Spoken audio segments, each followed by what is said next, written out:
Lions club సేవా కార్యక్రమాలలో వెళ్ళాలనే ఆలోచన ఎందుకు వచ్చింది? మా అమ్మ నుంచి కొంచెం వచ్చి ఉంటుంది. 1998లో లయన్స్ క్లబ్ ఆఫ్ సిద్దిపేట వారు ఫ్రెండ్స్తో అందరం కలిసి ఓ బ్లడ్ డొనేషన్, ఇది మన డిస్ట్రిక్ట్ 320D అని పిలుస్తాం. జిల్లా గవర్నర్ అయిన తర్వాత మేము గవర్నర్గా బాధ్యతలు ఏ విధంగా నిర్వహించాలో, మా బాధ్యతలు ఏంది, రోల్స్ అండ్ రెస్పాన్సిబిలిటీస్ ఏంది, అది highest level training in the Lions international. దాంట్లో మన ప్రాంతానికి ఇతర ప్రాంతాలకు ఉన్న తేడా ఏంటి? లయన్స్లో ఉన్నటువంటి ఈ ఎంబులం, ఒక పిన్ ఏదైతే ఉంటుందో, భాషలో యాస వేరున్నా దాదాపు లివింగ్ స్టైల్స్ మనకంటే చాలా గుడులు ఎక్కువ ఉన్నాయి. మనం ఎక్కువ లేపు ఉండడం వల్ల స్ట్రెస్ పెంచుకుంటూనే ప్రయత్నం చేసుకుంటున్నామేమో. కంటికి సంబంధించి లయన్స్ క్లబ్ మీదనే డిపెండ్ అవుతుంది. ఆ ఛానల్ గ్లేట్ క్లోజ్ చేస్తుంటే చూపెట్టుకోవడానికి వచ్చినటువంటి వివిధ గ్రామ ప్రజలందరూ కూడా అరే మీ మీద మన్ను పోయా అని చెప్పేసి మమ్మల్ని తిట్టేసి, అరే స్కూల్ డ్రెస్ వేసుకురాకపోతే మీరు గొప్పడుతుంది, మీరు పనిష్మెంట్ ఇస్తుంది. స్కూల్ డ్రెస్ గురించి నేను ఇంటికి పోయి మా అమ్మని అడిగితే మా అమ్మ నాన్నని అడగడంతో వాళ్ళిద్దరు కొట్టుకోవడం, మా అమ్మని బాధించడం అవుతుంది సార్. 15-20% మాత్రమే తల్లిదండ్రులు బాగా చూసుకునే తల్లిదండ్రులు ఉంటారు. 80-85% అయితే రాత్రి పేషెంట్ పోవాలంటే కూడా ఇబ్బందిగా ఉన్నారు. ఏదైనా ICU కావాలంటే నిజామాబాద్ కానీ హైదరాబాద్ వెళ్ళాలని, అటువంటి వారికి ఏదో ఒకటి చేయాలనే ఉద్దేశంతో 10th క్లాస్ మాత్రమే బెంచెస్ ఉండే, మిగతా వాటికి లేవు. కాంపౌండ్ వాళ్ళు లేదు, రూమ్స్ లేవు, టాయిలెట్స్ లేవు. కొత్త లయన్స్ క్లబ్ ఏర్పడుతున్న సందర్భంలో లయన్స్ క్లబ్స్ అనగానే ఒక సేవ చేసే సంస్థగానే, లేకపోతే నేనే మళ్ళీ క్లబ్ చేసిన వాడే చేసి ప్రెసిడెంట్ చేయాలంటే ఆ స్పిరిట్ ఉండాలి. తల్లిదండ్రుల్లో ఉన్నటువంటి భేదాభిప్రాయాలు కానీ ఆ మెంటల్ స్ట్రెస్ను బయటకు తీసుకురావాలనే ఉద్దేశంతో మనం స్కూల్స్లో దాదాపు ఇప్పటివరకు 1,00,000 మంది చిల్డ్రన్కు చేయడం జరిగింది. ఈ ఇంటరాక్షన్ రిలేషన్స్ ఎలా ఉండాలి, వాళ్ళు ఈ గ్యాడ్జెట్స్కు దూరం ఏ విధంగా ఉండాలి, వాళ్ళని ఒక ఆన్సర్ చెప్తున్నాం, దాన్ని నేర్చుకోరమ్మంటున్నాం, కొందరినే కాన్సన్ట్రేట్ చేస్తున్నాం. అది కార్పొరేట్ కల్చర్ నుంచి వచ్చింది కాబట్టి స్ప్రెడ్ అయిపోయింది. మీరు ఉపాధ్యాయుడిగా ఉన్న అనుభవాల్లో పిల్లల లోపల ప్రాక్టికల్ భావన అయితే పెంచాలి. నిజంగా చెప్పాలంటే ఆ 10th క్లాస్ మార్క్స్తోని కానీ ఇంటర్ మార్క్స్తోని కానీ ఎక్కడ ఏమీ వచ్చేది లేదు. Why we run behind the marks అనేది తెలియదు. Welcome real talk with AK.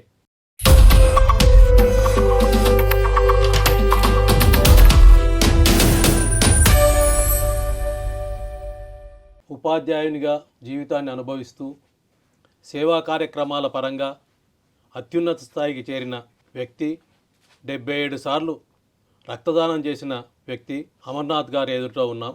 వారు లయన్స్ క్లబ్ జిల్లా గవర్నర్గా ప్రస్తుతం పనిచేస్తున్నారు. అనేక సేవా కార్యక్రమాలు నిర్వహిస్తూ సుమారు 10 జిల్లాలలో వారు సేవలను వ్యాప్తి చేస్తున్నారు. వారి జీవితానుభవాలను పంచుకుందాం. నమస్కారం సార్. Okay sir. మీరు సిద్దిపేట వాసి. అవును. సిద్దిపేటలోనే మీ సగం జీవితం గడిచిందనొచ్చు. ఎస్. ఉపాధ్యాయునిగా వెళ్ళిన తర్వాత లయన్స్ క్లబ్ సేవా కార్యక్రమాలలో వెళ్ళాలనే ఆలోచన ఎందుకు వచ్చింది? మొదటి నుంచి సేవ చేయాలనే, అంటే ఇతరులకు హెల్ప్ చేసే నేచర్ మన స్వభావ సిద్ధంగా రావడం జరిగింది. స్పెషల్లీ బహుశా మా అమ్మ నుంచి కొంచెం వచ్చి ఉంటుంది. ఫస్ట్ నుంచి వెళ్తాను కానీ, అమ్మ పేరు అరుణాదేవి, తన నుంచి చేయడం మా రిలేషన్స్లో కానీ చుట్టుపక్కల వారు కానీ చేస్తుండే, తనతో నుంచి కొంచెం మా బేసిక్ లెవెల్లో రావడం జరిగింది. సో తోటి వాళ్లకు సేవ చేసుకుంటూ వెళుతూ ఉంటే ఈ క్రమంలో వెళ్ళడం జరుగుతుంది.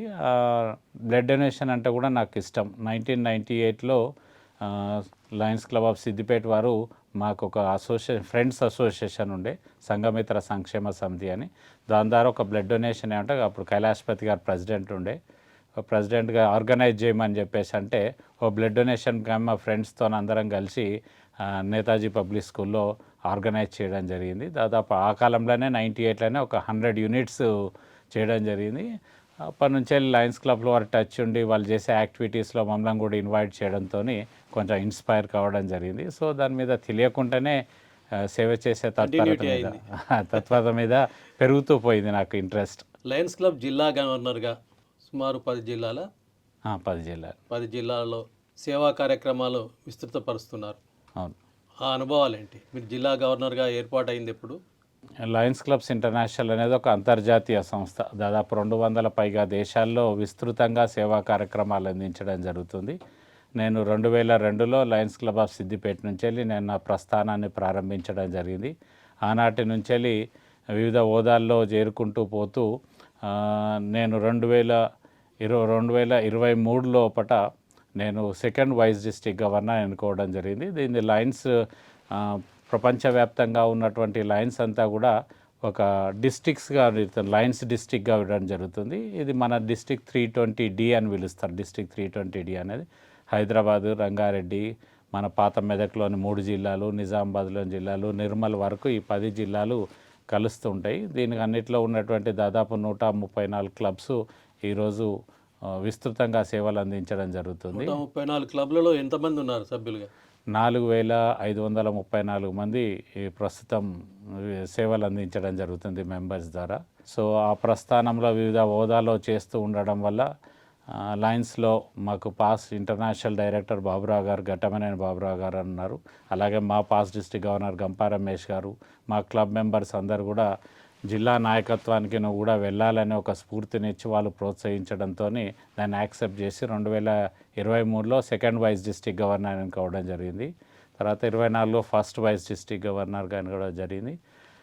జూలై 1, 2025లో నేను డిస్ట్రిక్ట్ గవర్నర్గా బాధ్యతలు నిర్వహించడం జరుగుతుంది, చేపట్టడం జరిగింది. జిల్లా గవర్నర్ అయిన తర్వాత ప్రమాణ స్వీకారమే అంతర్జాతీయ స్థాయి, వెళ్ళాలి విదేశాలకు. అవును. అది మొదటి ప్రయాణమా లేదా? నేను లయన్స్ క్లబ్స్ వెళ్ళిన తర్వాత నాకు దాదాపు 8 దేశాలు విజిట్ చేసే అవకాశం లభించడం జరిగింది.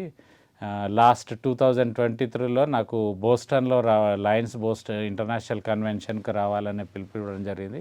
సో ఫస్ట్ మొదటిసారి బోస్టన్కి, అమెరికాకు బోస్టన్లో నేను ఇంటర్నేషనల్ కన్వెన్షన్ బోస్టన్లో జరిగితే అటెండ్ కావడం జరిగింది. తర్వాత మేము గవర్నర్గా బాధ్యతలు ఏ విధంగా నిర్వహించాలో, మా బాధ్యతలు ఏంది, రోల్స్ అండ్ రెస్పాన్సిబిలిటీస్ ఏంది, ఏ విధంగా సక్సెస్ కావాలి, మేము ఏ విధంగా చేస్తాను, ఒక ట్రైనింగ్ ప్రోగ్రామ్ కూడా చికాగోలో లయన్స్ ఇంటర్నేషనల్ ఫిబ్రవరి 2025లో మాకు ఇవ్వడం జరిగింది, ఒక 4 days ట్రైనింగ్. తర్వాత ఆర్లాండోలో జూలై 17th నుంచి జరిగినటువంటి ఇంటర్నేషనల్ కన్వెన్షన్, దాదాపు ప్రపంచవ్యాప్తంగా ఒక 25,000 మంది లయన్స్ డెలిగేట్స్ హాజరు కావడం జరుగుతుంది ఆ కన్వెన్షన్కు. అందులో ప్రపంచవ్యాప్తంగా ఉన్నటువంటి 750 డిస్ట్రిక్ట్ గవర్నర్స్ అటువంటి వాళ్ళందరినీ కూడా ఒకే వేదికపై ప్రమాణ స్వీకారం చేపించడం జరుగుతుంది. ఆర్లాండోలో నేను ఆ ప్రమాణ స్వీకారం చేయడం జరిగింది. ఆ అనుభవాల ప్రత్యేకత ఏంటి? ఎలా ఫీల్ అయ్యారు? చాలా గొప్పగా ఫీల్ అవుతుంది. ఎందుకంటే సామాన్యంగా ఒక సిద్దిపేట లయన్స్ క్లబ్స్ జాయిన్ కాకముందు ఒక సిద్దిపేటలో నాకు, నా 10 మంది స్నేహితులు, నా కుటుంబం అని ఒక చిన్న ప్రపంచం నాకు ఉండే ఒక ఉపాధ్యాయునిగా. లయన్స్లో వచ్చిన తర్వాత ఒక ఎలివేషన్ రావడం జరిగింది. సో ఆ విధంగా పోతూ అసలు అమెరికా అనేది ఒక డ్రీమ్. అటువంటి పరిస్థితిలో నేను లయన్స్ క్లబ్ గవర్నర్గా అమెరికాలో ప్రమాణ స్వీకారం చేయడం, అందులో ప్రపంచవ్యాప్తంగా దాదాపు 15-20 వేల మంది లయన్స్ డెలిగేట్స్ మధ్యలో సమక్షంలో మనందరి మధ్యలో వేదిక మీద ప్రమాణ స్వీకారం చేయడం నాకు చాలా ఆనందంగా వేయడం జరిగింది. నా చేసిన ఇంకొక గొప్ప విషయం, ఒక గర్వించదగ్గ విషయం ఏంటంటే, మొదటిసారి ఒక గవర్నర్గా అంటే నేను బాధ్యతలు చేపట్టడానికి ముందే 17కు పోవడం, ఆ 15 రోజులనే దాదాపు 9 కొత్త క్లబ్లను ప్రారంభించుకోవడం జరిగింది. దానికి చేస్తూ గతంలో చేసిన వాటికి కూడా రికగ్నైజ్ చేస్తూ 2 సార్లు ఆ వేదిక మీద నాకు రికగ్నైజ్ చేయడం, అవార్డ్స్ ఇవ్వడం, క్విక్ స్టార్ట్ అవార్డు అని జరిగింది, న్యూ క్లబ్స్ అవార్డ్స్ అని అందజేయడం జరిగింది. బహుశా నేను ఒకనే కావచ్చు గవర్నర్ మన దగ్గర మా డిస్టిక్లో 2 సార్లు ఆ వేదిక, ఇంటర్నేషనల్ వేదిక మీద అవార్డు తీసుకోవడం ఇట్స్ ఒక గర్వకారణంగా చాలా ఆనందాన్ని ఇచ్చడం జరిగింది. అమెరికానే కాకుండా ఇతర దేశాలలో కూడా పర్యటించారు. అవును. ఏ దేశాల్లో పర్యటించారో అక్కడ అనుభవాలు ఏంటి? నేను మొదటిసారి 2009లో అనుకుంటాను శ్రీలంకకు వెళ్ళడం జరిగింది. మొదటి ఇస్లామీ ఫోరం అని ఉంటుంది. అంటే ప్రపంచవ్యాప్తంగా ఉన్న లయన్స్ అన్నీ కూడా ఒక 8 కాన్స్టిట్యూషనల్ ఏరియాస్గా విభజించడం జరుగుతుంది. అందులో మన కాన్స్టిట్యూషన్ ఇస్లామీ అంటారు. ఇండియా, సౌత్ ఏషియా, మిడిల్ ఈస్ట్కు సంబంధించినటువంటి కంట్రీస్ అన్నీ ఇందులో ఉండడం జరుగుతుంది. అప్పుడు 56 కంట్రీస్ నుంచి రిప్రజెంటేటివ్స్ అక్కడికి రావడం జరిగింది. మొదటిసారి అక్కడికి వెళ్ళడం జరిగింది. ఇట్స్ ఏ డిఫరెంట్, ఎందుకంటే మన రాష్ట్రాన్ని దాటే వెళ్ళని నేను దేశాన్ని పెట్టి ఇటువంటి ప్రపంచవ్యాప్తంగా ఉన్నటువంటి లయన్ డెలిగేట్స్తోని చేయడం, వాళ్ళు చేసే సేవా కార్యక్రమం, ప్రపంచవ్యాప్తంగా ఉన్న సేవా కార్యక్రమాలు కానీ వారి యొక్క సంస్కృతులను కానీ తెలుసుకునే అవకాశం లభించడం ఒక ఆనందమయంగా రావడం జరుగుతుంది. ఆ విధంగా శ్రీలంకకు ఫస్ట్ వెళ్ళడం జరిగింది. తర్వాత మలేషియా, దుబాయ్, ప్లస్ మా నేపాల్, ఇట్లా బంగ్లాదేశు ఇట్లా అన్నీ కూడా పోవడం జరిగింది. లయన్స్లోనే కాకుండా నేను ప్రొఫెషనల్గా టీచర్గా ఉండడం వల్ల నాకు కూడా ఒక అడ్వాంటేజ్. ఇందులో లీడర్షిప్ ట్రైనింగ్ ప్రోగ్రామ్స్ ఉంటాయి. ఆ ట్రైనింగ్ ప్రోగ్రామ్స్లో నన్ను ఫ్యాకల్టీగా ఇన్వైట్ చేయడం జరిగింది ఒక ట్రైనర్గా. సో అందులో కూడా నేను ఒక నిష్ణాతులుగా రావడంతోనే లయన్స్ క్లబ్స్లో అత్యుత్తమైనది lions certified guiding line certified program అని ఒకటి ఉంటుంది, LCIP అని చెప్పి, లయన్స్ సర్టిఫైడ్ ఇన్స్ట్రక్టర్ ప్రోగ్రామ్ అని ఉంటుంది. అది highest level training in the Lions international. దాంట్లో మన డిస్ట్రిక్ట్ 320D నుంచి మేము ఇంతకుముందు నాగరాజు గారు అని అనుకుంటే నేను సెకండ్ వన్, రెండో, అది కూడా నేపాల్లో ట్రైనింగ్ కావడం జరిగింది. దాన్ని కూడా నేను కంప్లీట్ చేయడం జరిగింది. ఒక హైయెస్ట్ ట్రైనర్ ప్రోగ్రామ్గా కూడా ట్రైనర్గా, మోటివేషనల్ టాకర్గా, కొన్ని యాంకర్గా కూడా బాధ్యతలు నిర్వహించడం జరిగింది లయన్స్లో. మోటివేషనల్ ట్రైనర్గా మన ప్రాంతానికి ఇతర ప్రాంతాలకు ఉన్న తేడా ఏంటి?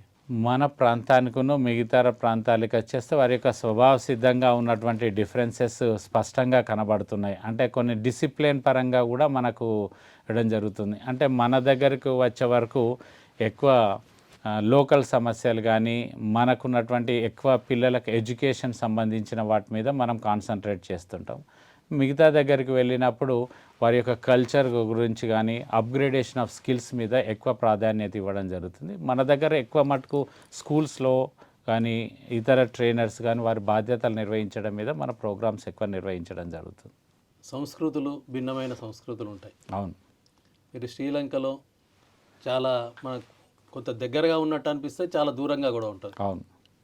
అది కల్చర్ పరంగా రకరకాల అనుభవాలు ఉంటాయి. దాన్ని ఎట్లా ఫీల్ అయ్యారు? ఎక్కడికి పోయినా ఒక డిఫరెంట్గాని చూడరు మా దగ్గరికి వచ్చేవరకు. అంటే మనం ఎక్కువ మటుకు లయన్స్లో పోతాం కాబట్టి లయన్స్లో ఉన్నటువంటి ఈ ఎంబులం ఒక పిన్ ఏదైతే ఉంటుందో మనకు ఉంటుంది. ఒక విచిత్రమైన సంఘటన ఏంటంటే ఫస్ట్ టైం లయన్స్ క్లబ్స్కు నేను శ్రీలంకకు వెళ్ళినప్పుడు, శ్రీలంకలో ఫస్ట్ టైం ఎంటర్ అయిన ఫస్ట్ టైం ఆతృత ఉంటుంది ఇంటికి పోయి చేయాలని చెప్పేసి. అప్పుడు ఈ మొబైల్ ఫోన్స్ లేవు, STD ఫోన్స్ ఉంటుండే అప్పుడు 2008-9లో. ఎక్కువ మటుకు ఇంకా ఇవి అవైలబిలిటీ ఎక్కువ రాలేదు. నుంచి ఒక STD కాల్ చేశాను. అంటే ఇంటికి మేము బాగా చేరాను, అందరు బాగా రిసీవ్ చేసుకున్నారని ఒక చెప్పినప్పుడు దాదాపు ఆ STD బిల్ నాకు 950 రూపాయలు నాకు బిల్ ఇచ్చిండు.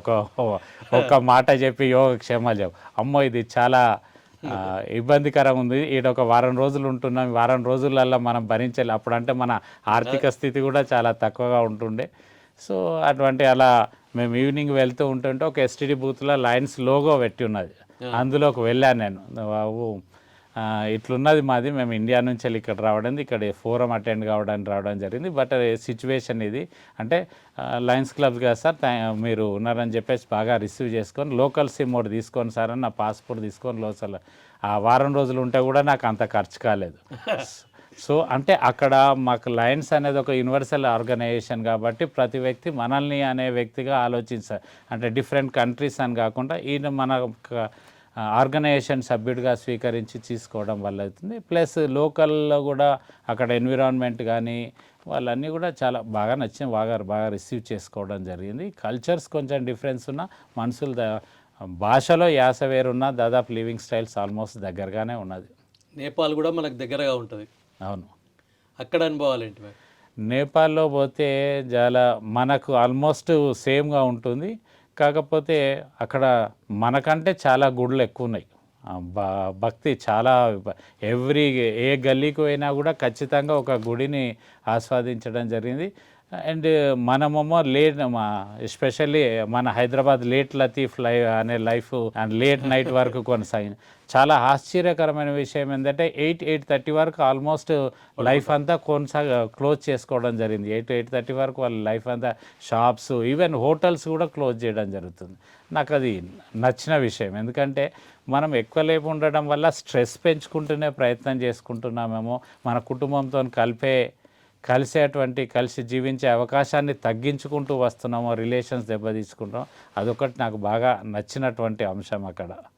లయన్స్ క్లబ్ డిస్ట్రిక్ట్ గవర్నర్గా అనేక రకాల సేవా కార్యక్రమాలు చేపట్టి ఉంటారు. అందులో మీకు నచ్చిన కార్యక్రమం ఏంటి? నాకు మొదట బాగా స్ఫూర్తినిచ్చింది, నేను 2003-4లో నేను సిద్దిపేట క్లబ్ ప్రెసిడెంట్గా ఉండే. ఆ సిద్దిపేట క్లబ్ ప్రెసిడెంట్గా ఉన్నప్పుడు డాక్టర్ రంగారెడ్డి గారని సరోజినీ ఆఫీస్ సూపరింటెండెంట్గా ఉండే, తనతోని మాట్లాడినప్పుడు తను క్యాంప్స్ చేస్తుండే బాగా. క్యాంప్ చేసుకున్నప్పుడు ఒక క్యాంపు కొండపాకలో చేశాను. ఆ క్యాంప్ హై క్యాంప్ అని చేసిన అప్పుడు చాలా గ్యాప్ ఉండే, ఇన్ని సంస్థలు, స్వచ్ఛంద సంస్థలు కానీ గవర్నమెంట్ కూడా కంటి వెళ్ళు కానీ ఇటువంటివి లేకుండే. కంటికి సంబంధించి లయన్స్ క్లబ్ మీదనే డిపెండ్ అవుతుండే. కొండపాకలో ఒక పెద్ద క్యాంప్ ఏర్పాటు చేసిన సార్, పెద్ద బస్ తీసుకొని వచ్చిండు అక్కడికి, ఆడ చేయడం జరిగింది. చాలా విపరీతమైనటువంటి రష్ వచ్చింది అసలు. మేము 9 o'clock స్టార్ట్ చేస్తే 4 o'clock వరకు కూడా క్యాంప్ ఆపలేని పరిస్థితి ఉండే.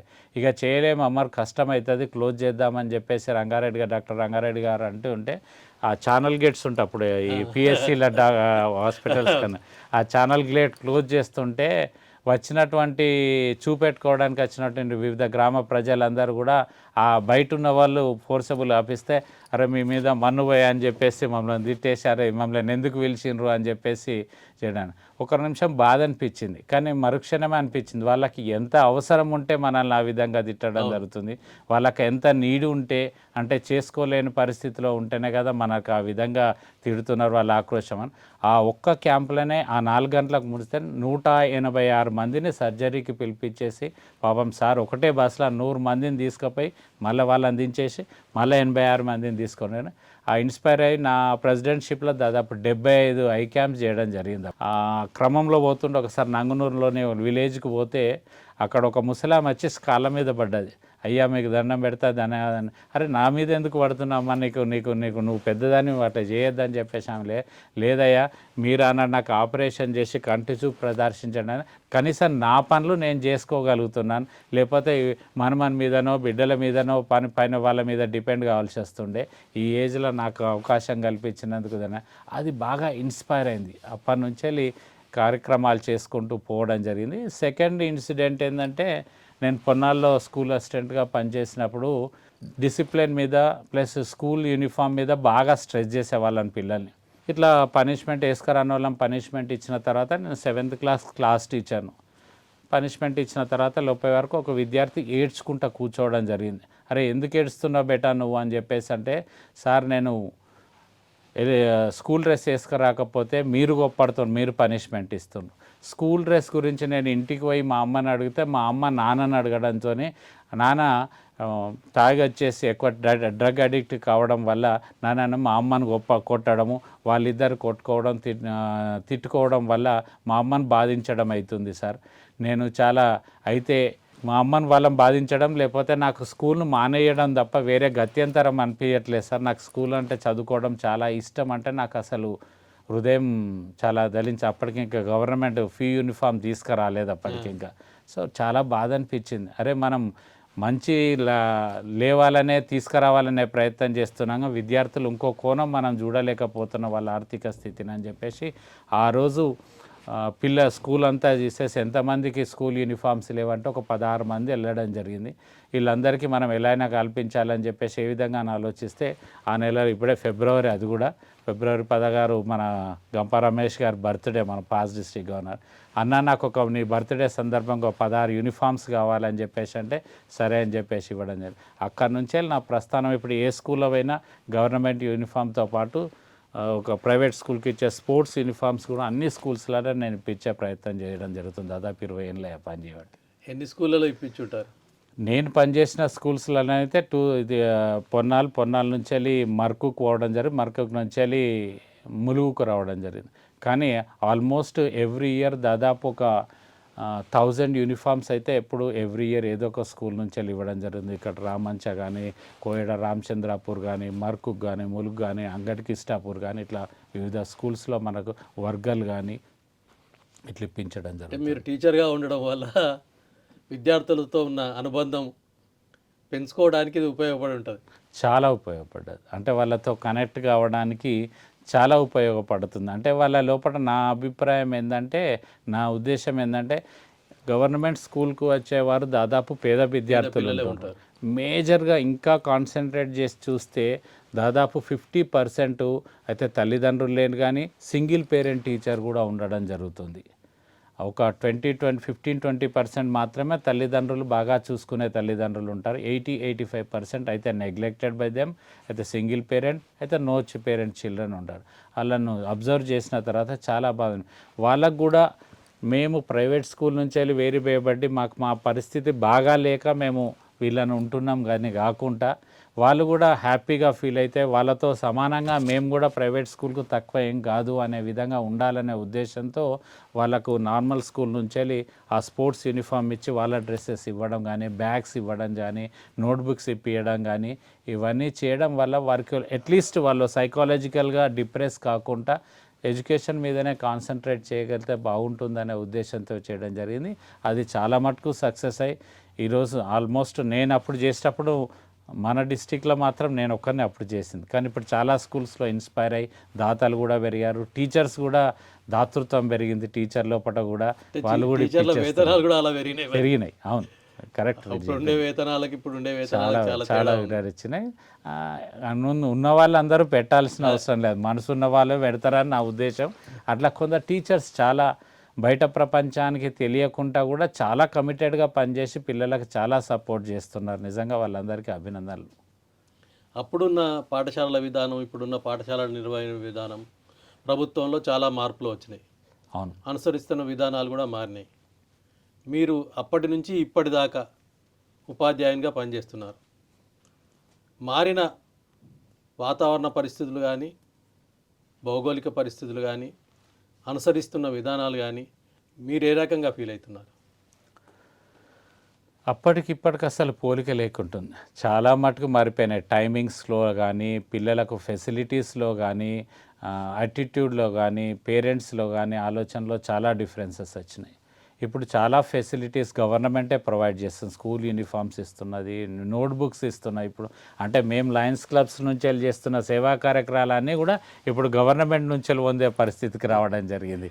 చాలా మటుకు ఇన్ఫ్రాస్ట్రక్చర్ డెవలప్మెంట్లో కానీ ఇవన్నీ ఇవ్వడం జరుగుతుంది. టెక్నాలజీ కూడా పెరగడం జరిగింది.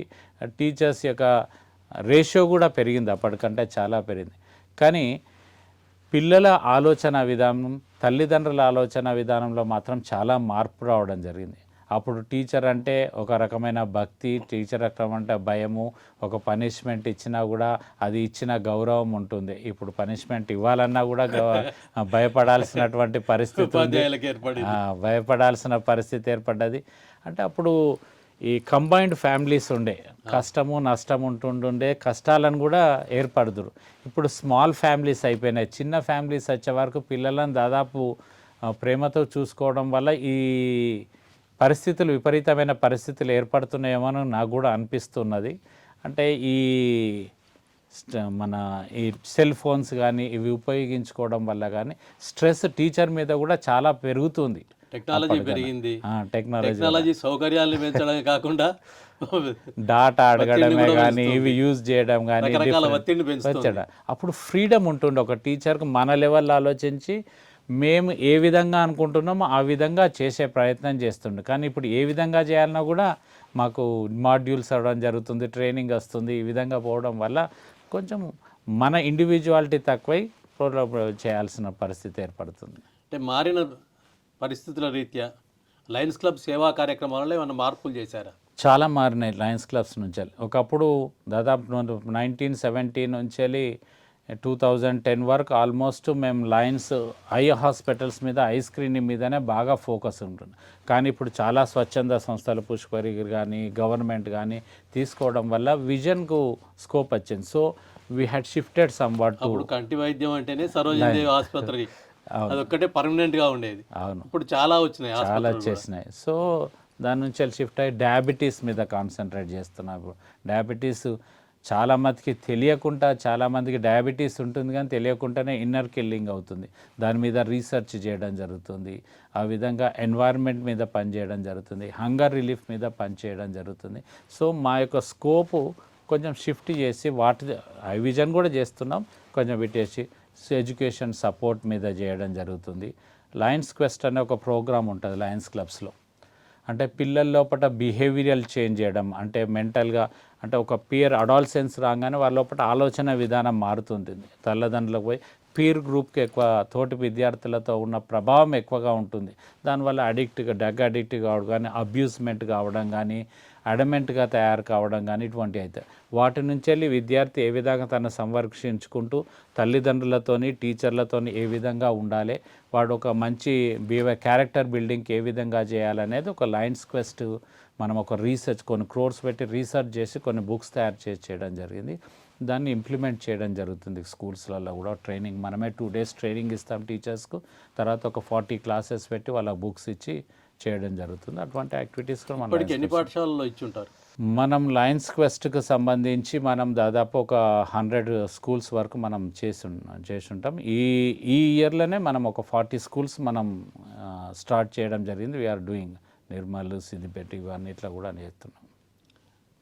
ఏ స్వచ్ఛంద సంస్థ అయినా లయన్స్ క్లబ్ కానీ, వాసవి క్లబ్ కానీ, ఇంకా అలయన్స్ కానీ, ఇంకేదైనా కానీ పర్మనెంట్ ప్రాజెక్టులు కూడా కొన్ని చేపడుతుంటుంది. లయన్స్ క్లబ్ ద్వారా చేపట్టిన పర్మనెంట్ ప్రాజెక్టులలో మీకు నచ్చింది ఏంటి? లయన్స్ క్లబ్స్లో ఇంతకుముందు మీకు చెప్పినట్టు హై విజన్ ఉండి హై హాస్పిటల్స్ ఉండే. దాదాపు భారతదేశ వ్యాప్తంగా ఒక 200 హై హాస్పిటల్స్ ఉన్నాయి. మన దగ్గర ఈ లయన్స్ డిస్టిక్లో ఒక 6 లయన్స్ హై హాస్పిటల్స్ ఉన్నాయి.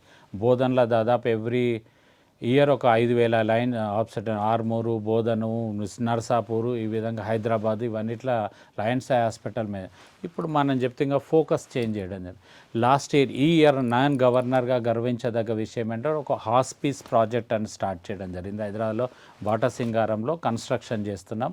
టెంపరీగా దోమలగూడలోనే ఒక చిన్న ప్రాంగణం తీసుకొని చేయడం. హాస్పీస్ ప్రాజెక్ట్ ఏంటంటే ఈ మధ్యలో చూడడం జరిగింది. చాలామంది ఇంతకుముందు పిల్లలు యూఎస్కి వెళ్ళిపోవడం, అబ్రాడ్గా ఉండడం, తల్లిదండ్రులు ఇక్కడ ఉండడం, అనుకోకుండా క్యాన్సర్ వంటి దీర్ఘకాలినటువంటి క్రిటికల్ డిసీజెస్ చాలా పెరిగిపోయినాయి. ఇంటికి ఒకళ్ళం వెయిట్ చేయడం. వాళ్ళు వచ్చిన తర్వాత ఏం చేస్తుంది, వాళ్ళని చూసుకునే పరిస్థితి లేదు, అట్లానే ఇడిచిపెట్టే పరిస్థితి లేదు వాళ్ళను.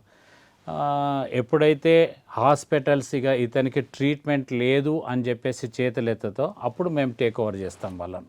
హాస్పిస్ ప్రాజెక్టులో వాళ్ళని తీసుకొని మనం దగ్గర నుంచి వాడి ఇక 2 నెలల 3 నెలల వాడు 6 నెలల 1 నెల చనిపోతారని చెప్పేసి కూడా డాక్టర్స్ ఇంటిమేట్ ఇస్తారు. కానీ అతన్ని ఇంట్లో పెట్టుకోలేం, అటు హాస్పిటల్లో పెట్టాను. అటువంటి వారికి హాస్పిస్ ప్రాజెక్ట్ అని ఒకటి స్టార్ట్ చేయడం. నర్సింగ్ సౌకర్యం కూడా ఉండాలి. నర్సింగ్ డాక్టర్స్ ఉంటారు, నర్సింగ్ సౌకర్యం ఉంటుంది, వారికి ప్రేమతో కూడినటువంటి కౌన్సిలింగ్ ఇచ్చేవారు ఉంటారు. ప్లస్ వారికి ఒక గౌరవప్రదమైనటువంటి ప్రేమాభిమానాల నుంచి వారి ఇంట్లోనే ఉండేటట్టు అవకాశం కల్పించే విధంగా ఒక ట్రీట్మెంట్ ఇచ్చేసి, medical treatment, temporary medical treatment, pain reliefs అవన్నీ రిలీజ్ చేసి వారికి ఒక గౌరవప్రదంగా చావును కూడా వారికి ఒక ఉపశమన కేంద్రాన్ని, మనం దాన్ని జనరల్గా చెప్పాలంటే మనం ఒక ఉపశమన కేంద్రాన్ని ప్రారంభించుకోవడం జరిగింది. ఒక ప్రాక్టికల్ బేసిస్లో దోమలగూడలో స్టార్ట్ చేయడం జరిగింది. ఒక 6 patients తోటని మనం ఒక 30 beddedతోని బాటసింగారంలో కన్స్ట్రక్షన్ అయిపోయింది. 1-2 monthsలో కూడా అయిపోతుంటుంది. దాదాపు 15 crores పెట్టి మనం ఆ ప్రాజెక్ట్ చార్జ్ చేయడం జరుగుతుంది. It's a big project. ఇటీవలనే మొన్న సుదర్శన్ రెడ్డి గారు గవర్నమెంట్ జిల్లా మన ప్రభుత్వ సలహాదారు వారి సహకారంతో, వారి స్ఫూర్తితో ఒక జనరల్ హాస్పిటల్ను కూడా బోధనలో స్టార్ట్ చేయడం జరిగింది. అది కూడా నేను డిస్ట్రిక్ట్ గవర్నర్గా ఉన్న మన వారం రోజుల కింద మన 23rd మా వసంత పంచం రోజు ప్రారంభించుకోవడం జరిగింది. 20 bed ICUతో చేయడం జరిగింది. అక్కడ ఏంటంటే బోధనలో ఉన్న ఈ జరుగుతున్న పరిస్థితులకు అనుగుణంగా అక్కడ డాక్టర్సు రాత్రి చూడడం మానేశారు. ఒక జరుగుతున్నటువంటి సంఘటనల వల్ల ఇబ్బంది జరుగుతుంది. రాత్రి పేషెంట్ పోవాలంటే కూడా ఇబ్బందిగా ఉన్నారు. ఏదైనా ICU కావాలంటే నిజామాబాద్ కానీ హైదరాబాద్ వెళ్ళాలని, అటువంటి వారికి ఏదో ఒకటి చేయాలనే ఉద్దేశంతో అక్కడ పాస్ డిస్ట్రిక్ట్ గవర్నర్ బసవేశ్వరరావు గారు అని ఉంటారు. వారి స్ఫూర్తితో అక్కడ ఈ సుదర్శన్ రెడ్డి గారి సహకారంతో ఒక జనరల్ హాస్పిటల్ స్టార్ట్ చేయడం జరిగింది. 20 bed ICUతో 24 hours సర్వీస్ ఇచ్చే విధంగా మనం ఆ హాస్పిటల్ స్టార్ట్ చేయడం జరిగింది. అది కూడా ఒక పర్మనెంట్ ప్రాజెక్టు చేసుకునే ప్రయత్నం చేయండి. లాస్ట్ టైం ఒకటి కెర్లాన్ అనే సంస్థ, మల్టీనేషనల్ కంపెనీ ఉంది. తను ఏం చేస్తుందంటే వాళ్ళు కొన్ని ప్రోడక్ట్ చేస్తారు. ఇప్పుడు గవర్నమెంట్ CSR ఫండ్స్ అని ఇస్తున్నారు, ఏదో ఒక సర్వీస్. వాళ్ళు మమ్మల్ని అప్రోచ్ చేయండి, ఏదైనా ఒక మంచి దగ్గర మేము హాస్పిటల్ కానీ ఎక్కడైనా ఒక మంచి హంగర్ రిలీఫ్ ప్రోగ్రామ్, అన్నదాన కార్యక్రమం చేయాలనుకుంటున్నాం, చాలా మంచిగా చేయాలనుకుంటున్నాం, ఫండ్స్ గురించి సంబంధం లేదు, దాన్ని మాకు సహకారం కావాలన్నమాట. నాగరాజు గారని మన లయన్స్లో సీనియర్ సభ్యులు, చాలా ఉన్నతమైన వ్యక్తి. తను తిరిగి ఆఖరికి ముషీరాబాద్లో ఒక Mother Teresa home for dying destitutes అని ఉంటుంది. అంటే చనిపోవడానికి సిద్ధంగా ఉన్నవారు, ముసలి వాళ్ళు, మెంటల్ స్థిమితం లేనివారు, ఇప్పుడు మన సిగ్నల్స్ దగ్గర ఆచ్ఛాదన లేకుండా తిరుగుతుంటారు బట్టలు, వాళ్ళని తీసుకుపోయి పోలీసు వాళ్ళు అక్కడ ఆపుతుంటారు. మదర్ తెరిసా చారిటీ హోమ్ అది. వాళ్ళని అప్పచెప్తారు. దాదాపు 100 మంది పైగా ఉన్నారు అక్కడ. ఆ హోమ్లో ఏర్పాటు చేస్తే బాగుందని అక్కడ ఏర్పాటు చేయడం జరిగింది. అక్కడ చూసిన పరిస్థితి చూస్తే పాపం వాళ్ళ కిచెన్ కానీ అవన్నీ కొన్ని చాలా ఓల్డ్గా ఉన్నాయి.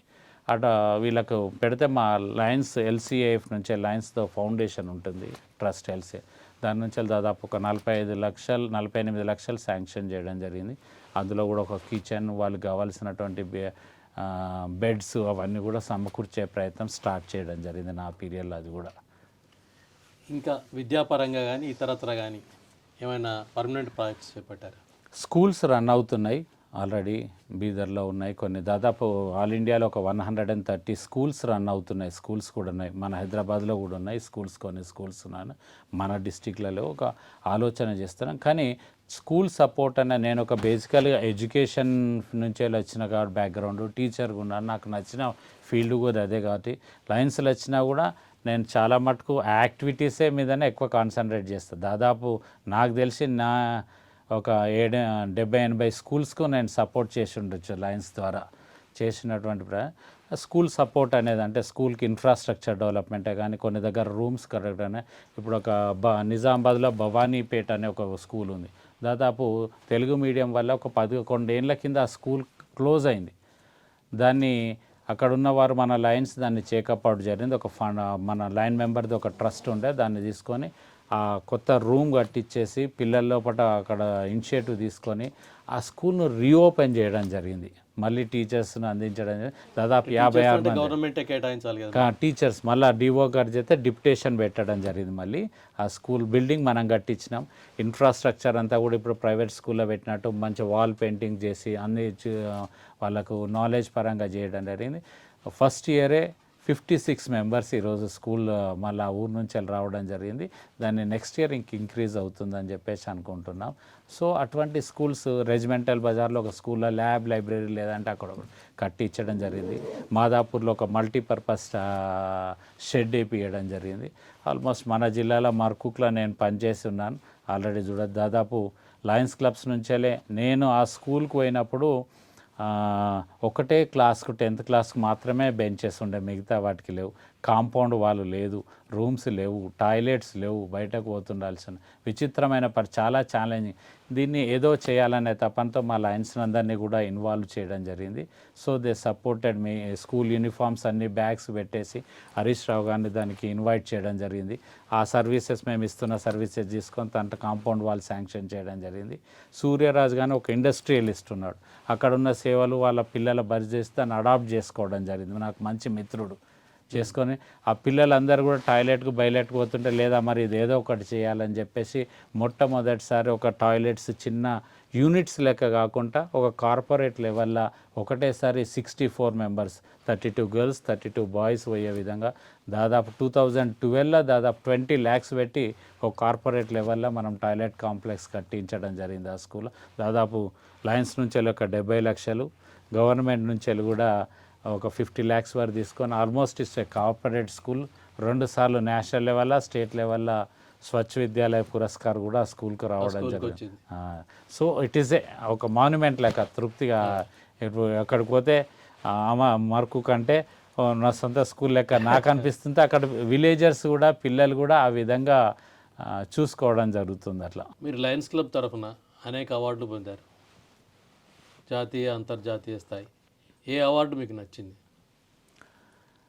అంటే చాలా ఎక్కువగా మమ్మల్ని ఎవరికైనా చాలా అవార్డులు పొందొచ్చు. అవును, కొన్ని సంతృప్తినిస్తాయి, కొన్ని ఏమో పీక్ ఉన్నత స్థాయికి తీసుకెళ్తాయి. అవును, బాగా ఫీల్ అయ్యేలాగా లేదా దాంతో స్పందించి మరో కార్యక్రమం చేపట్టేలాగా పనిచేస్తుంటాయి.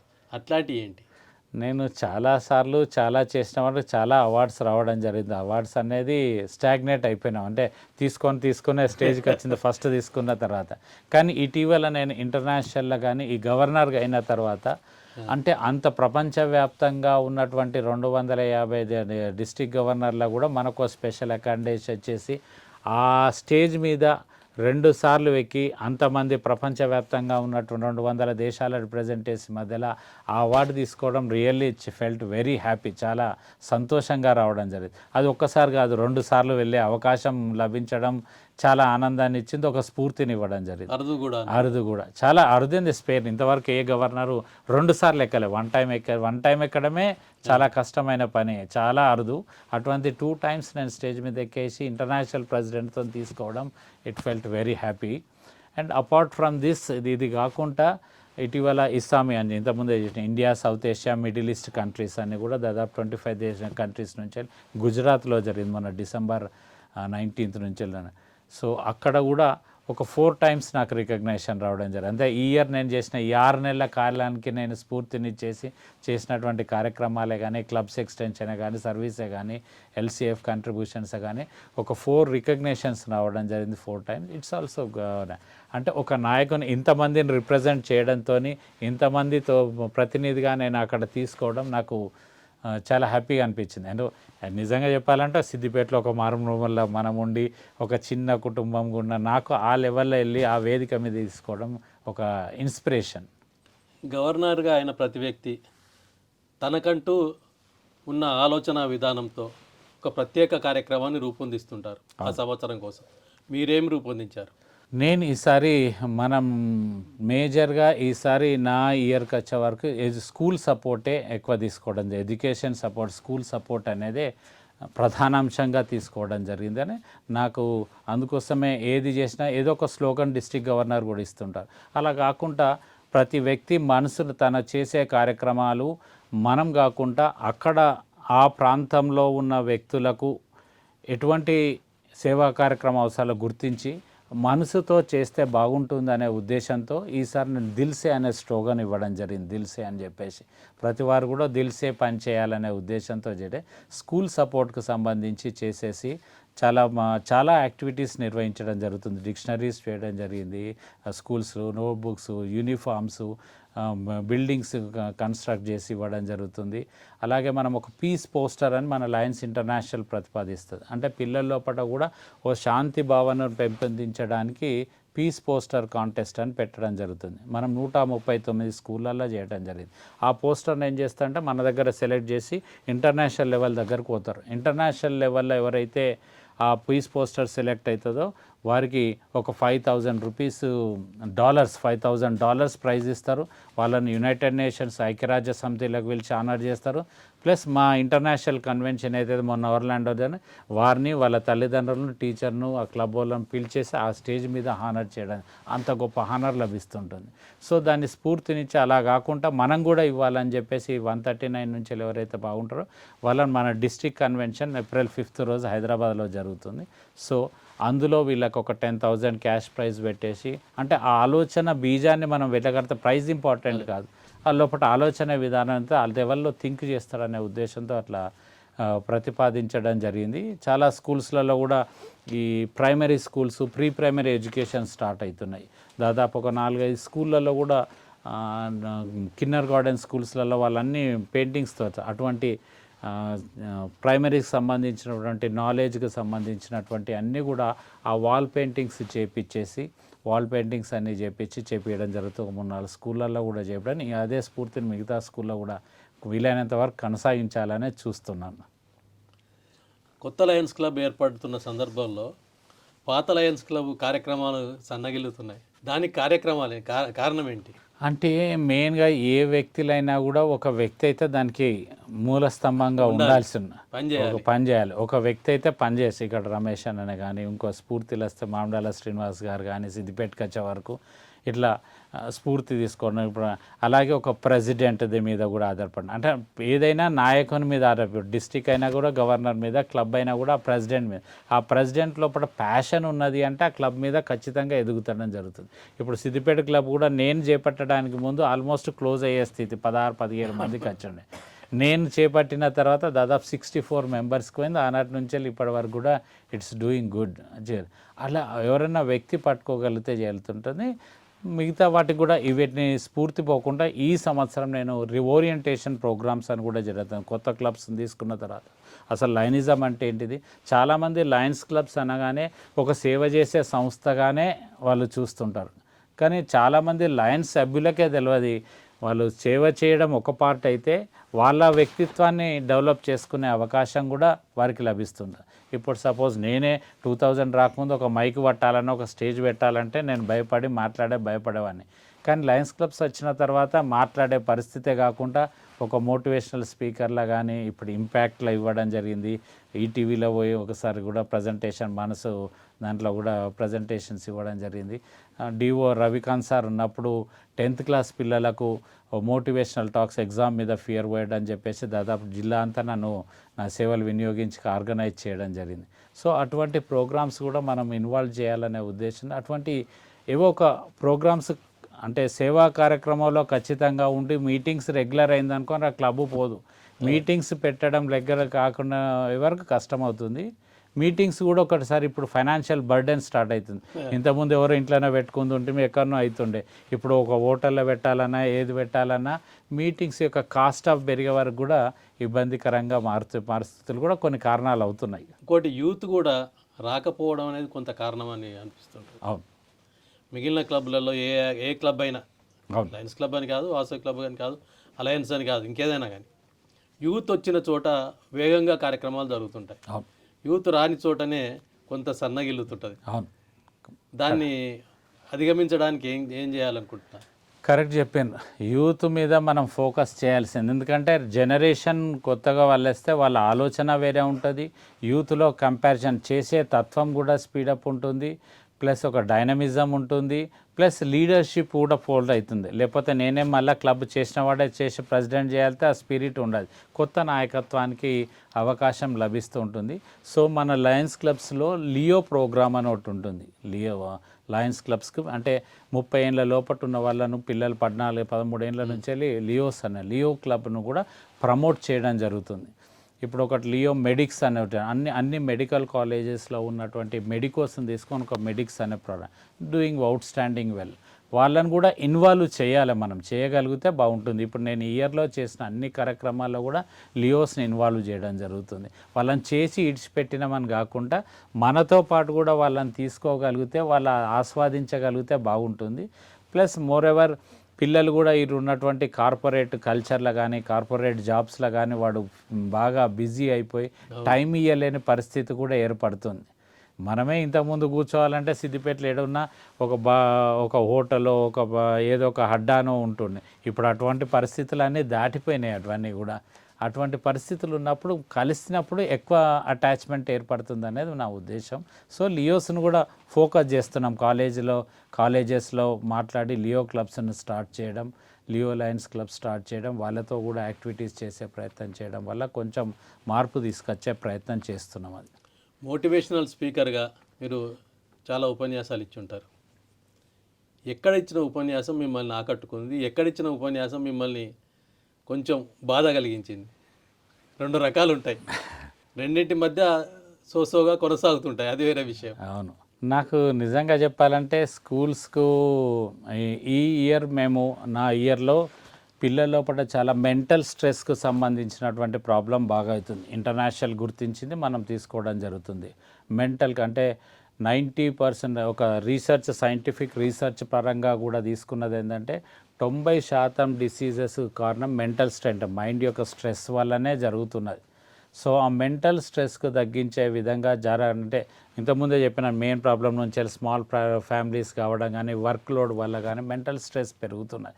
తల్లిదండ్రుల్లో ఉన్నటువంటి భేదాభిప్రాయాలు కానీ అవన్నిటి వల్ల పెరుగుతున్నాయి. ఆ మెంటల్ స్ట్రెస్ను బయటకు తీసుకురావాలనే ఉద్దేశంతో మనం ఉండడం జరుగుతుంది. సో దానికి మెంటల్ వెల్నెస్ ప్రోగ్రామ్స్ అనేది ఒకటి తీసుకోవడం జరిగింది.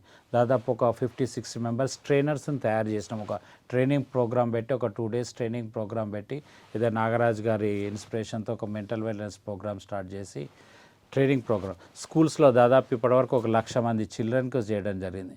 వారిలో మెయిన్గా ఈ ఇంటరాక్షన్ రిలేషన్స్ ఎలా ఉండాలి, వాళ్ళు ఈ గ్యాడ్జెట్స్కు దూరం ఏ విధంగా ఉండాలి, అలాగే డ్రగ్స్ వీటికి ఏ విధంగా అటాచ్ కాకుండా ఉండాలి, మంచి రిలేషన్స్ ఏ విధంగా ఉండాలి, కమ్యూనికేషన్ స్కిల్స్ ఏ విధంగా డెవలప్ చేసుకోవాలనే దాని మీద ఫోకస్ చేసి ఇవ్వడం జరుగుతుంది.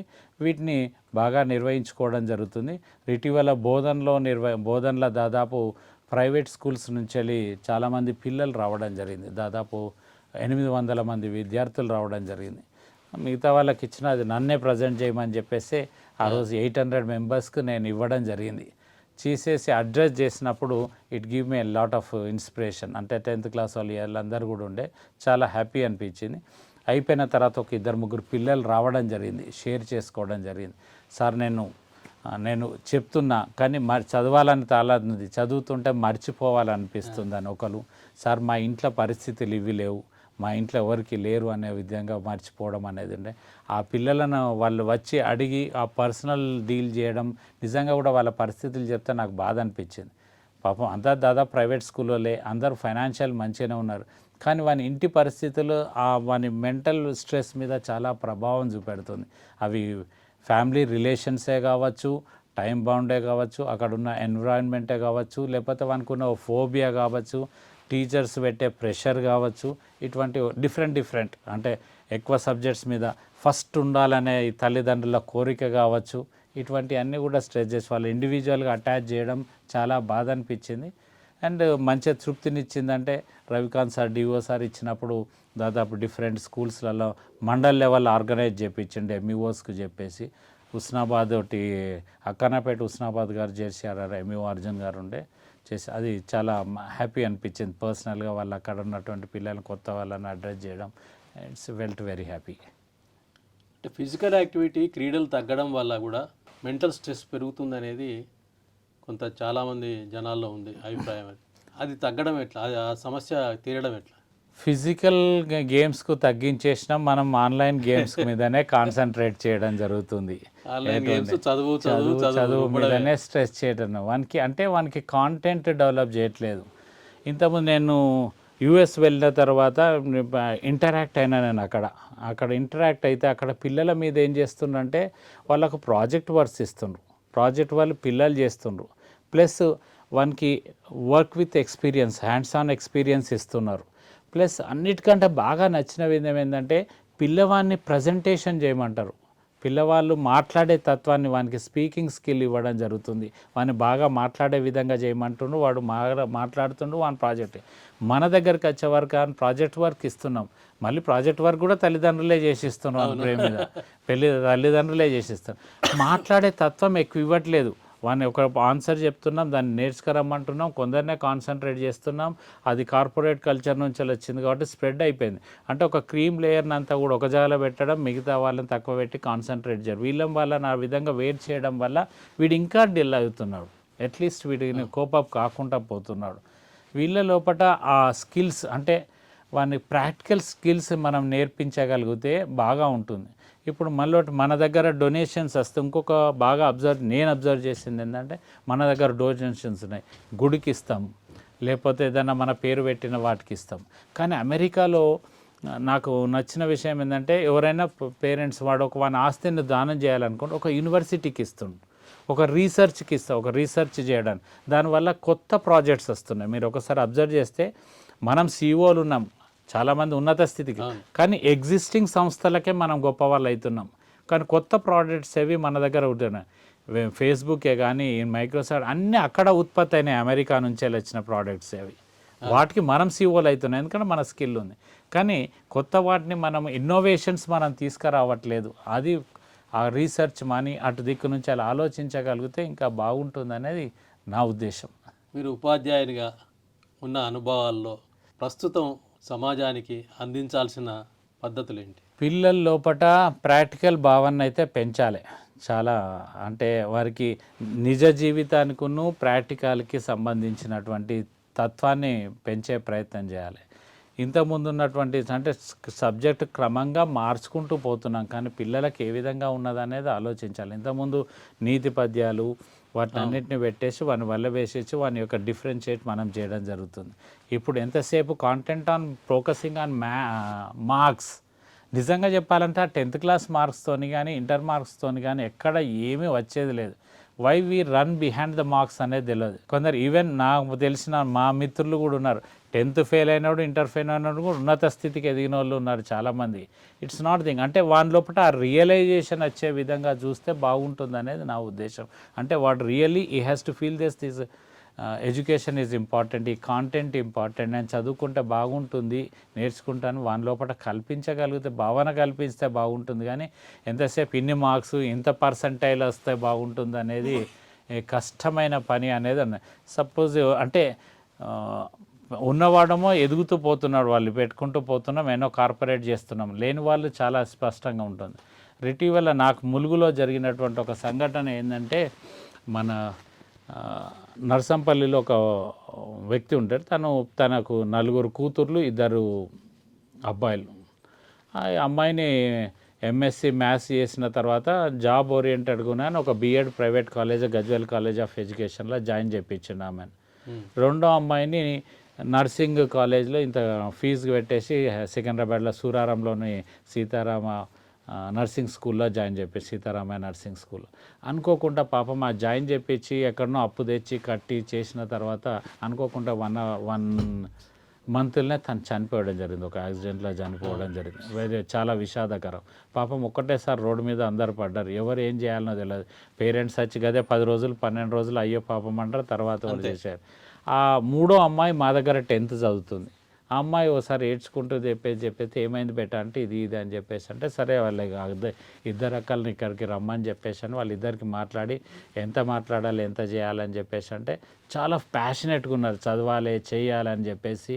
ఆఖరికి ఆ పెద్ద అమ్మాయి గ్రూప్స్లో అటెండ్ అయ్యి కూడా చక్కగా తినలేక గ్రూప్స్లో పోయి రాసిన తర్వాత స్ట్రెస్కి ఫీల్ అయిపోయి వేస్ట్ అయిపోయి మధ్యలోనే వచ్చేసింది. సో అలా కాదు, నువ్వు చెయ్యి అని చెప్పేసి ఒక club Hyderabad Jubilee hills club ఉన్నది. ఈ అమ్మాయిది ఇట్లుంది, ఆ అమ్మాయికి మనం ఫీజు కట్టాలి, ఒక 1 lakh రూపాయలకి ఫీజు కట్టాలంటే పాపం వాళ్ళ దగ్గర చేయడం జరిగింది. అలా సెకండ్ అమ్మాయిది ఇంకో హైదరాబాద్ జేఓ అనే క్లబ్ ఉంది, లయన్స్ క్లబ్, వాళ్ళకి చెప్పి అమ్మాయి యొక్క హిస్టరీని మెంబర్ ఇచ్చేయడానికి వాళ్ళు ముందటికి వచ్చేసి ఆ అమ్మాయిది కూడా దాదాపు 1 lakh ఫీజు కట్టాడే. సో ఇద్దరు కూడా చేస్తున్నాయి. బీఎడ్ అమ్మాయిది అయిపోయింది, ఆ అమ్మాయి నర్సింగ్ స్కూల్ చేయడం జరుగుతుంది. సో మనం ఎక్కడైతే కొందరు ఉన్నారో వాని యొక్క బేసిక్ నీడ్ ఏంది, వాని యొక్క ల్యాక్ ఆఫ్ ఎబిలిటీ ఉంది, అట్లా చదువున్న వాళ్ళ లోపల కూడా కొన్ని సైకాలజికల్ ప్రాబ్లమ్స్ ఉన్నాయి.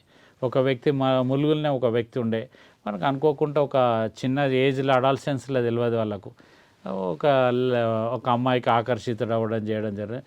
వాడిని అలా కాదురా కౌన్సిలింగ్ తీసుకొని చేసి అట్లా కాదురా మంచిగా చదువుకోవాలి, పరిస్థితులు ఇది ఉంటుంది మీరు కాదని ఒక 1-2 hours వాడిని కౌన్సిలింగ్ చేయడం వల్ల వాడు అప్పుడు డ్రాప్ అవుట్ అయ్యే స్టూడెంట్ ఇప్పుడు మన సిద్దిపేట మెడికల్ కాలేజ్ ఎంబీబీఎస్ చేస్తున్నాడు. అంటే మనం పిల్లలతో కనెక్ట్ అయ్యి వాని యొక్క నీడ్స్ను వాడు ఎక్కడ ల్యాక్ ఆఫ్ అవుతుండు, వాడు ఎందుకు సెట్ బ్యాక్ అవుతుండు చూసుకొని చేయగలిగితే అది బాగా అవసరం ఉంది. ఇంతకుముందు గైడ్ చేయడం ఇంపార్టెంట్. ఇంతకుముందు లేక గ్రూప్ లెక్క చేసే పరిస్థితులు లేవు, ఇప్పుడు చాలా డిఫరెంట్, ఒక్కొక్క హిస్టరీగా కనబడుతుంది. So we had to connect to the students, చూసేసి వాళ్ళతో పాటు చేయగలిగితే. ఈరోజు ఫైనాన్షియల్గా హెల్ప్ చేయడానికి చాలామంది ఉన్నారు, డొనేషన్స్. ఇంతకుముందు టైం ఇచ్చేవాడు ఎక్కువ ఉండే, డబ్బు ఇచ్చేవాడు తక్కువ ఉండే, ఇప్పుడు టైం ఇచ్చేవాడు తక్కువైంది, డబ్బు ఇచ్చేవాడు ఎక్కువైపోయింది. సో అటువంటి పరిస్థితులు మనం వినియోగించుకుంటే మన మీద నమ్మకం అనేది సమాజంలో కలిగిస్తే దాతలు ఎంతైనా వచ్చేటట్టున్నారు చాలామంది. దాదాపు నా పర్సనల్గానే ఒక 70-80 మంది పిల్లలకు మనం ఫైనాన్షియల్ అసిస్టెన్స్ చేసి ఉండొచ్చు. ములుగుల్ని అశ్విని అనే అమ్మాయి ఉంది, వాళ్ళ ఫాదర్ మేస్త్రి, హైదరాబాద్ జూబ్లీ హిల్స్లో మేస్త్రి ఉంటాడు. మన దగ్గర హాస్టల్లో బీసీ హాస్టల్లో ఉండి అమ్మాయి నేను సీఏ ఏం కావాలని అడుగుతాం కదా పిల్లల్ని, 10th class నేను సీఏ కావాలను. ఎట్లయితారో మళ్ళీ సీఏ కాస్ట్లీ కదా సార్, ఏమో సార్ మళ్ళీ కావాలని అయితే నాకు ఉన్నది సార్ అని చెప్పేసి. సరే ఆమె ఆలోచన తెలుసుకున్న తర్వాత లయన్స్ క్లబ్స్లో ఉన్నటువంటి మిత్రులు పద్మావతి జూబ్లీ హిల్స్ నుంచి తనకు చెప్పేస్తే తన ఫ్రెండ్ను సీఏ ఉంటుంది, తనకు చెప్పితే ఒకసారి అమ్మాయితో మాట్లాడి ఆమె జీలు తెలుసుకొని అడాప్ట్ చేసుకున్నది. ఇంటర్ అయిపోయి షీఈస్ డూయింగ్ కలిగింది. సో అట్లా మనం కొంచెం సామాజిక స్పృహ అంటే ఓన్లీ అకాడమిక్ సైడ్ కాకుండా కొంచెం సామాజిక స్పృహను కూడా ఉపాధ్యాయుడు పెంచుకోగలిగితే పిల్లలకు చాలా భవిష్యత్తులో చాలా డిఫరెన్స్ అవుతుంటుంది. అమర్నాథ్ గారు, మీరు ఉపాధ్యాయునిగా అనుభవం పొందారు, మిమ్మల్ని ఇన్స్పైర్ చేసిన ఉపాధ్యాయులు ఎవరు? నాకు మొదట స్కూల్ ఏజ్లో విషయానికి వస్తే విఠల శ్రీకాంత్ శర్మ గారు ఉన్నారు స్కూల్లో. ఎస్పెషల్లీ తను చాలా ఇన్స్పైర్ చేశాడు. నా జీవితంలో మలుపు తిప్పడం జరిగింది. ఈవెన్ తెలుగు మాట్లాడడం నుంచి అలా మొదలు పెడితే మహాభారత కథలు చెప్పి మంచి ఇన్స్పైరింగ్ స్టోరీస్ చెప్పి నన్ను ఇన్స్పైర్ చేసి ఈరోజు ఈ స్థితిలో ఉన్నానంటే తను. ఒకటి మంతపూరి నారాయణ గారు నాకు 10th టీచర్. నేను లయన్స్ క్లబ్ ప్రెసిడెంట్గా చేసినప్పుడు తను సెక్రటరీ. మ్యాథమెటిక్స్. సో మ్యాథమెటిక్స్లో నేను ముందటికి సార్ దగ్గర చేస్తుంటే ఎవ్రీ టైం నాకు 100/100 వేసే, ప్రతి దగ్గర ఈవెన్ డిగ్రీలో కూడా 150/100. సో అటువంటి మొరాలిటీ ఏమో శ్రీకాంత్ శర్మ గారి దగ్గర, మ్యాథ్స్ అండ్ ఇవి సబ్జెక్ట్ పరంగానేమో నారాయణ సార్తో నేను స్ఫూర్తి పొంది వాళ్ళిద్దరిని ఈరోజు ఇద్దరు కూడా పాదాభివందనలు చేయడం జరుగుతుంది వేదిక ద్వారా. ప్రస్తుత సమాజంలో క్యాన్సర్స్ వ్యాధిగ్రస్తులు ఎక్కువగా పెరుగుతున్నారు. ఆ రంగంలో మీరేమైనా లయన్స్ క్లబ్ ద్వారా చేస్తున్న సేవా కార్యక్రమాలు? మేము కొన్ని సంస్థలు కిమ్స్ కానీ, యశోద కానీ, గ్రేస్ ఫౌండేషన్ ద్వారా కానీ వాళ్ళతో ఒక MOU చేసుకొని వాళ్ళ వ్యాన్స్ తీసుకొని మేము స్క్రీనింగ్స్ గ్రామీణ ప్రాంతాల్లో ప్లస్ స్లమ్స్లో నిర్వహించడం జరుగుతుంది. క్యాన్సర్ స్క్రీనింగ్ క్యాంప్స్ ఉచితంగా అన్ని టెస్టులు చేయడం జరుగుతుంది. చాలా ఆశ్చర్యకరంగా ప్రతి క్యాంపులో 2-3 కేసెస్ వాళ్ళకి తెలియని కేసెస్ డిటెక్ట్ చేయడం జరుగుతుంది. ఫస్ట్ సెకండ్ స్టేజ్లోనే అవుతుంది కాబట్టి వాళ్ళు రెక్టిఫై అయ్యి చేయడం జరుగుతుంది. ఒక బాగా తృప్తినిచ్చిన యాక్టివిటీ. క్యాన్సర్ చికిత్స కూడా చాలా కాస్ట్లీ. దానికి ఏమన్నా డాక్టర్ చికిత్స కూడా MNJ క్యాన్సర్ హాస్పిటల్తోని ప్లస్ బస్వతారంతో కూడా మేము ఇట్లా టచ్లో ఉన్నాం. వారితో ఉన్న వారికి కూడా రెఫర్ చేయడం, అవసరమైతే దాతలతో సహకారం అందించే ప్రయత్నం కూడా చేస్తున్నాం. విద్యార్థుల పరంగా చాలామంది ప్రభుత్వ పాఠశాలల్లో పేదవారు ఉంటారు. ఒకప్పుడు గ్రామాలకి బస్సులు ఎక్కువగా తిరిగాయి, ఇప్పుడు తగ్గిపోయినాయి. అంటే ఆర్టీసీలో కూడా కొంత వ్యాపార ధోరణి మొదలైందనేది ప్రచారంలో ఉంది. గ్రామాలకు బస్సులు తగ్గడం ద్వారా ఏర్పడుతున్న సమస్యలు అధిగమించడానికి మీరేమని చేశారు పిల్లలకు? ఎస్పెషల్లీ బాలికల్లో ఇవి ఉన్నాయి. టైమింగ్స్ కలవకపోవడం కానీ, హై స్కూల్కి వచ్చేవారికి ఆ పిల్లలు కాలేజీకి వచ్చేవారు పిల్లలు మూవ్ కావడం కష్టంగా, ట్రాన్స్పోర్ట్ ఇబ్బంది అవుతున్నది వాళ్ళ లోపల చాలా ఇబ్బంది. అటువంటి వారికి ఆ గర్ల్ చైల్డ్ ప్రమోషన్ గురించి మనము సైకిల్స్ అందజేయడం జరిగింది. కొంతమందికి అందజేశారు. ఈ ఇయర్ ఒక 50 మెంబర్స్కి మనం పైలట్ ప్రాజెక్ట్గా అందజేయడం జరిగింది. భవిష్యత్తులో దాన్ని ఇంకా కొంచెం ఇంక్రీజ్ చేయాలని చేద్దాం అని ప్లానింగ్లో ఉన్నాం. చివరగా మీ కుటుంబం గురించి వివరించండి. మీ భార్య కూడా టీచర్, అంటే ఇద్దరు టీచర్లు వివిధ చోట్ల పనిచేసే సందర్భాలు ఉన్నాయి. ఇప్పుడేమో ఒకే చోట పనిచేస్తున్నారు. ఈ అనుభవాలు ఏంటి? నేను ఇంత ఎత్తుకు ఎదిగి ఇంత ముందటికి పోవడానికి, ఇంత సపోర్ట్ చేయడానికి నిజంగా కూడా స్పౌజ్ జ్యోతి చాలా ఇన్స్పైరింగ్, చాలా సపోర్ట్. ఎందుకంటే ఇంత టైం నేను ఇవ్వాలన్నా, ఇంత తిరగాలన్నా కూడా తన సహకారం లేదే. తను కూడా సపోర్ట్ చేయడం జరుగుతుంది. పిల్లల లోపల కూడా మమేకమై వారి యొక్క నాకంటే ఎక్కువ పిల్లలతో ఎవరైతే డెఫిషియన్సీ ఉన్నటువంటి ఎడ్యుకేషన్ సపోర్ట్ ఉన్న పిల్లల్ని కూడా తనను తీసుకొచ్చి నాకు రెఫరెన్స్ చేసి వాళ్ళకి సాయం చేయించే ప్రయత్నం చేయడం. నా ప్రస్థానంలో ప్రతి ప్రస్థానంలో కూడా తన యొక్క పాత్ర చాలా ప్రముఖంగా ఉంది. తన సహకారం లేకపోతే నేను ఇంత కూడా చేయడం జరుగుతుంది. I'm thankful to her for extending whole her support to the whole year. And ఇద్దరు కూడా USలో ఉన్నారు. వాళ్ళు కూడా మనం చేసే పనులకు సంపూర్ణ సహకారం చేయడం జరుగుతుంది. ఇద్దరు సాఫ్ట్వేర్ రెండవది మొన్ననే అయిపోయింది. పెద్దవాడిని ఇట్లా పిల్లలు ఉన్నదిరా అంటే ఇక్కడనే రామంచ దగ్గర ఉన్న ప్రైవేట్ స్కూల్లో సురేష్ స్కూల్కి కావాలంటే మీకు ఇట్లున్నదిరా అని చెప్పేసి అంటే వాళ్ళ పిల్లలందరితో వాళ్ళ కొలీగ్స్ రూమ్మేట్స్ అందరితో కలిపి ఆ స్కూల్కు యూనిఫామ్స్ అన్నీ కూడా వాడు మన ఫ్రెండ్స్ చేయడం జరిగింది. సో అటువంటి తత్వం వాళ్ళు కూడా డెవలప్ చేసుకోవడం జరిగింది. శంతాన్, హర్షవర్ధన్ ఇద్దరు పాపం. మదర్ ఒకటి ఇన్స్పైరింగ్. ఫస్ట్ నుంచి నన్ను ఈ స్థితికి రావడానికి నాకు పూర్తిగా చేయడం జరిగింది. మా నాన్న కూడా ఫ్రీడమ్ ఇవ్వడం జరిగింది. నాన్న పేరు నారాయణరావు, అమ్మ అరుణ. తను కూడా ఒక ప్రైవేట్ స్కూల్లో టీచర్గా చేయడం జరిగింది. ప్లస్ వీళ్ళిద్దరు, మా వైఫ్ పేరు జ్యోతి, షీఈస్ డూయింగ్, ఆమె కూడా ఒక రిసోర్స్ పర్సన్స్గా కూడా చేయడం జరిగింది. ఇద్దరు పిల్లలు కూడా, ఒకరు శంతన్ రావు, ఒకరు హర్షవర్ధన్ రావు. ఇదండి అమర్నాథ్ గారి లయన్స్ క్లబ్ జిల్లా గవర్నర్ జీవితం.